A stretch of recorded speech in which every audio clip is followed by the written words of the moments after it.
नमस्कार, मैं स्मार्ट भूमि रोहित शर्मा। नरेंद्र मोदी ने कहा था आत्मनिर्भर भारत। स्लोगन लगाना जितना आसान है, व्यवहार में यह उतना ही उल्टा है। भारत की हालात इतनी भयानक है कि कोई भी यहाँ पर आत्मनिर्भर नहीं है, चाहे कोई संस्था हो या कोई भी सरकार हो। मसलन सीपीआई माओवादी इस देश की जनता के भरोसे है। इस देश की जनता राम के भरोसे है। राम जो है मोदी के भरोसे है। मोदी जो है पुलिस जासूस और सीबीआई के भरोसे है। और पुलिस जासूस सीबीआई जो है हम पत्रकार के भरोसे है। हम पत्रकार किसके भरोसे रहें नहीं पता। हालात इतनी भयानक है, कोई भी संस्थान, कोई भी डिपार्टमेंट या जनता स्वतंत्र नहीं है, आत्मनिर्भर नहीं है। हम पत्रकारों पर लगातार पुलिस विभाग से तरफ से या अन्य जगह से सूचनाएं देने के लिए एक अनुमति मांगा जा रहा है, संपर्क किया जा रहा है कि आप बताइए नक्सली कहाँ है, नक्सली कहाँ है, माओवादी कहाँ है, सूचना दीजिए। ये हालात हो गई है इस देश में तमाम संस्थानों की। पत्रकारिता अपनी जगह पर है, जो बिक जाते हैं, जो सरेंडर कर देते हैं, वो उनकी अपनी हालात है। बहरहाल यही कारण है कि पत्रकारिता का स्तर दिन ब दिन गिरता जा रहा है, क्योंकि पत्रकार बजाय अपना काम करने के वो पुलिस का काम करने लगती है, जासूस का काम करने लगती है। परिणाम होता है पत्रकारिता कहीं दूर जाकर के गिरती है। अंतर्राष्ट्रीय रैंकिंग में तो जाकर के 100 से भी ऊपर 149-50 के आसपास पता नहीं कहाँ चला गया है। विश्वसनीयता पत्रकारिता के लिए बुनियादी चीज है, और अगर विश्वसनीयता खत्म हो गई अगर, तो पत्रकारिता का भी कोई भी चीज नहीं बचता है। और अगर पत्रकारिता नहीं बची अगर, तो वह देश भी नहीं बचेगा, क्योंकि देश की जो सबसे चौथा पिलर जिसको कहा जाता है पत्रकारिता, यह अगर इंडिपेंडेंट नहीं रहेगा, यह अगर अपना काम छोड़ करके दूसरे काम करने लगेगा, तो निश्चित तौर पर इस देश को गर्त में जाने से कोई नहीं रोक सकता। बहरहाल हम कई चीज़ों पर बात करेंगे, जानने की कोशिश करेंगे कि मसला कहाँ क्या चल रहा है और हालात कितना बदतर देश का बनता जा रहा है।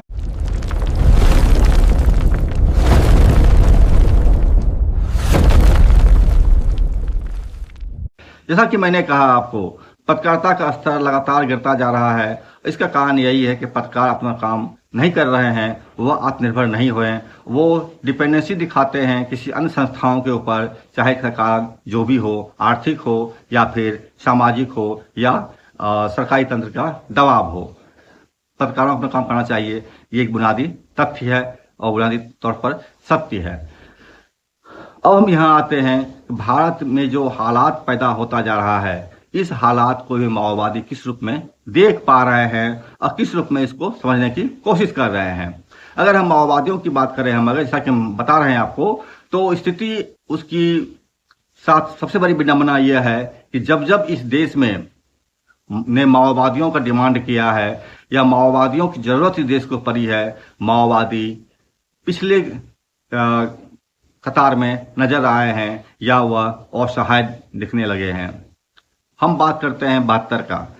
आपको मालूम होगा 72 के 3 साल बाद 75 ईस्वी में जिस तरह से आपातकाल के विरुद्ध पूरे देश में जयप्रकाश नारायण का मूवमेंट चला था, जेपी मूवमेंट जिसको कहते हैं, जिसका उपज ही बिहार में लालू यादव हैं या फिर नीतीश कुमार थे या फिर रामविलास पासवान भी रहे, यहाँ पर वो भी थे।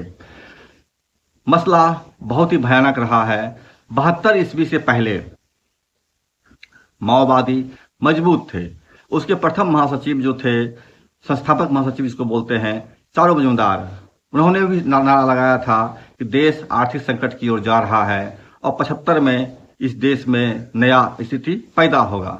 75 आने के ठीक पहले 3 साल पहले ही चारू मजूमदार की जेल कस्टडी में मौत हो जाती है, वो मर जाते हैं और उसके साथ ही पूरी पार्टी का समाप्त हो जाता है, या यूं कहें कि वो बिल्कुल ही असहाय हो जाता है। परिणामतः जब जेपी मूवमेंट होता है तो उसकी तमाम तैयारी नक्सलियों ने ही किया था, माओवादियों ने ही किया था, लेकिन जब उसको हस्तक्षेप करने की बारी आई देशव्यापी स्तर पर, तो वो कहीं नजर नहीं आए।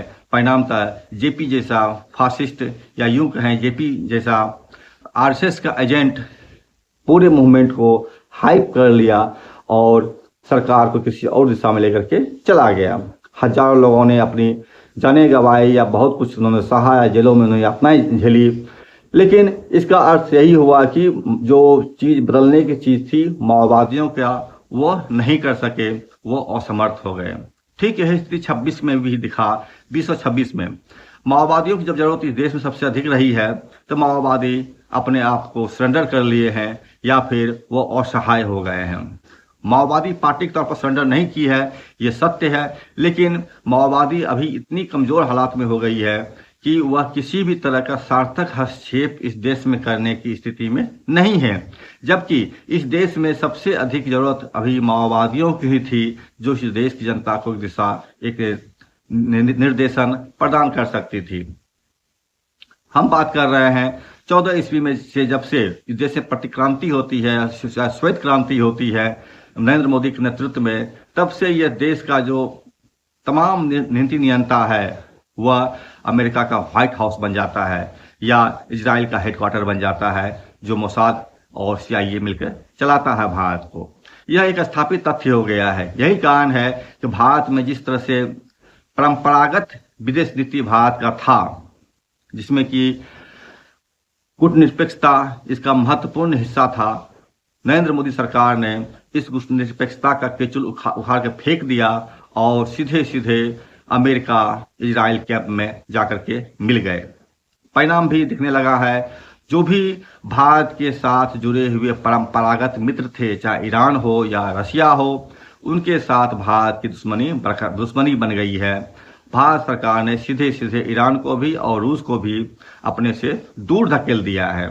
यहाँ तक कि नेपाल जैसा छोटा सा राष्ट्र भी भारत के पहुंच से बाहर हो गया है और भारत को भी आंख दिखाने लगा है।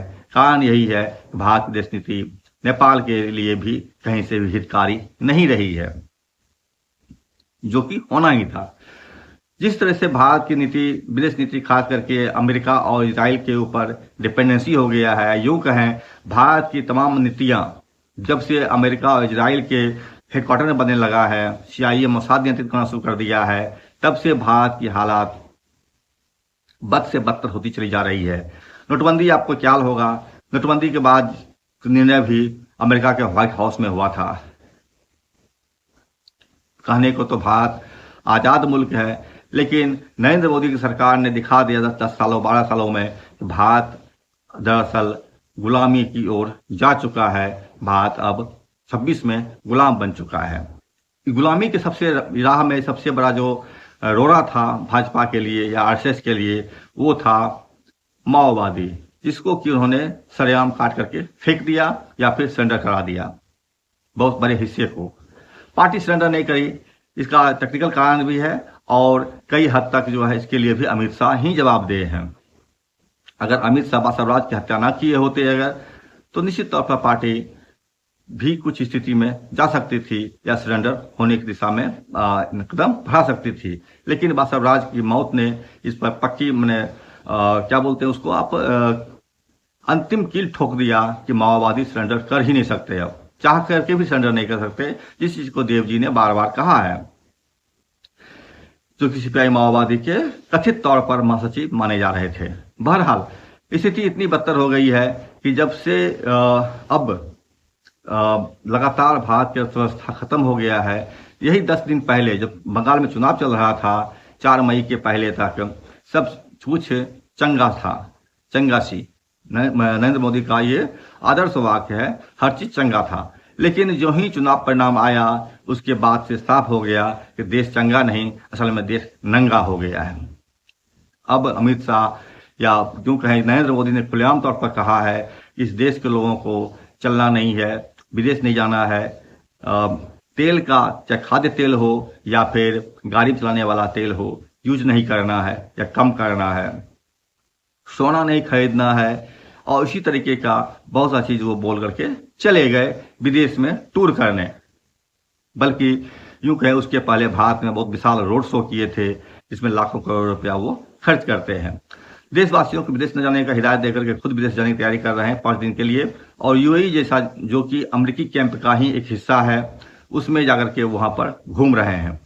जब से आपको याद होगा, जब से इजराइल ने ईरान पर हमला किया है 28 फरवरी को, जिसमें कि तमाम लोग मारे गए थे, नेतृत्व हिस्सा ईरान का।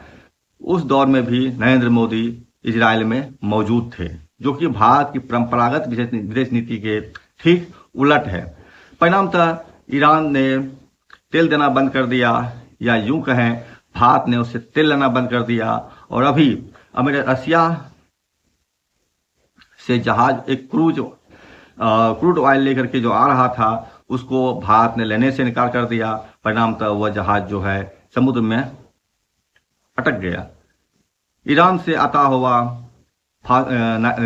उर्वरक रास्ता में अटक गया।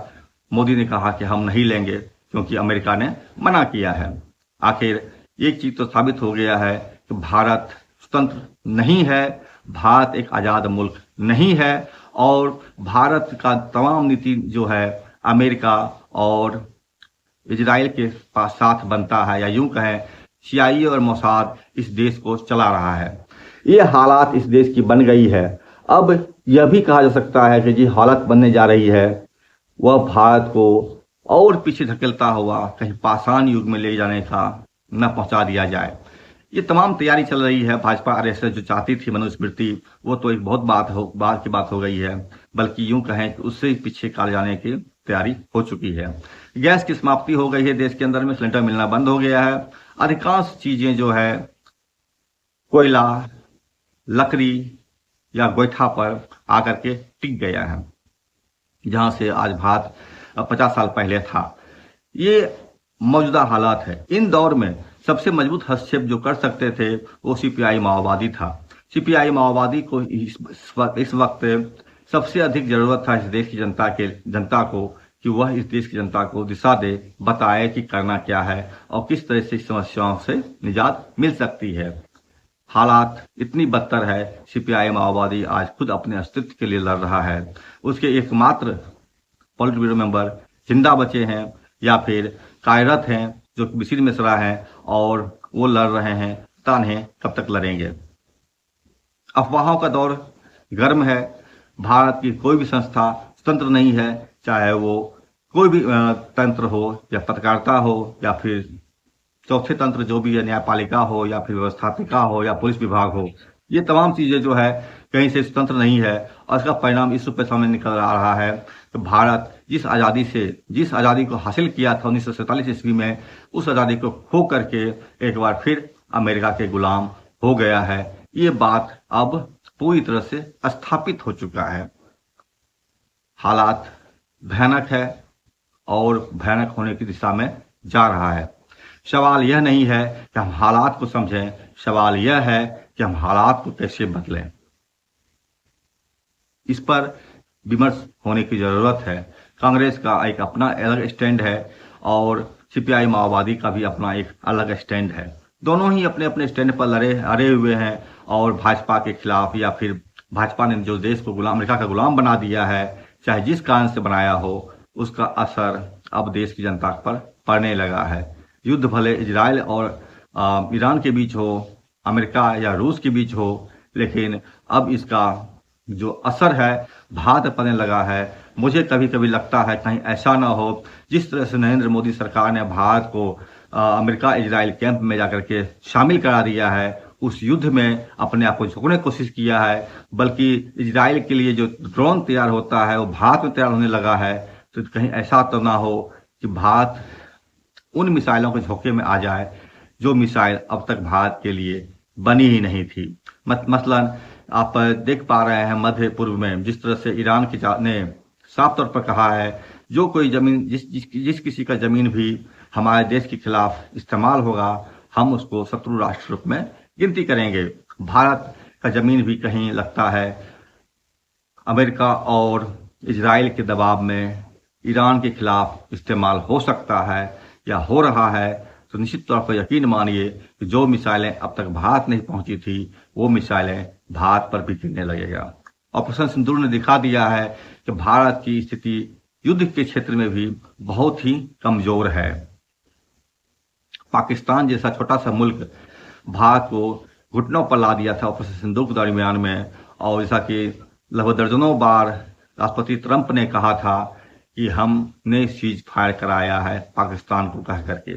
अब ये सामने आ रहा है कि ऑपरेशन सिंदूर में दरअसल पाकिस्तान के साथ भारत की लड़ाई नहीं हो रही थी, बल्कि पाकिस्तान तो फ्रंट पर था, लेकिन उसके साथ चीन का इंजीनियर्स वहां पर मौजूद था।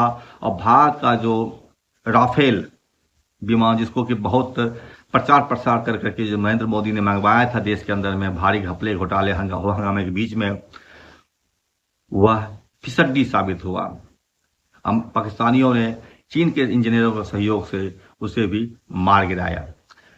चीन के साथ हमारी दोस्ती रही है, लगभग सदियों पुरानी है। वहाँ के यात्री हमारे देश में पढ़ने आया करते थे मौर्य काल में, बौद्ध काल में, और भारत की सरकार की नीतियों ने चीन को दुश्मन बना दिया है। पाकिस्तान जो कभी हमारा हिस्सा हुआ करता था, हमारा ससुरा दुश्मन बना दिया है। और नरेंद्र मोदी की सरकार की देश नीति ने तो सीधे तौर पर बांग्लादेश, नेपाल तक को, जिनके साथ हमारा सदियों पुराना रिश्ता रहा है, यूं कहें रोटी बेटी का रिश्ता रहा है, उसको भी हमसे दूर कर दिया है। हालात विभत्स है, सवाल समझने का तो है ही, सवाल इसको बदलने का है। जैसा कि कार्ल मार्क्स ने कहा था, इतिहासकारों ने तो समझने का बहुत कुछ प्रयास किया, अब जरूरत है इस समाज को बदलने की। यह समाज कैसे बदलेगा, यह इस देश की जनता ही तय करेगी। और जनता जिस तरह से राम के भरोसे है, और राम जो है नरेंद्र मोदी के भरोसे है, मोदी जो है सीबीआई जासूस पुलिस के भरोसे है, और सीबीआई जासूस पुलिस जो है हम पत्रकारों के भरोसे है, तो पता नहीं इस देश में क्या होगा। हम पत्रकार आखिर किसके भरोसे जाएं। नमस्कार, समरभूमि से रोहित शर्मा। चल देखिए, लाइक कीजिए, सब्सक्राइब कीजिए, शेयर कीजिए, हमसे जुड़े रहिए।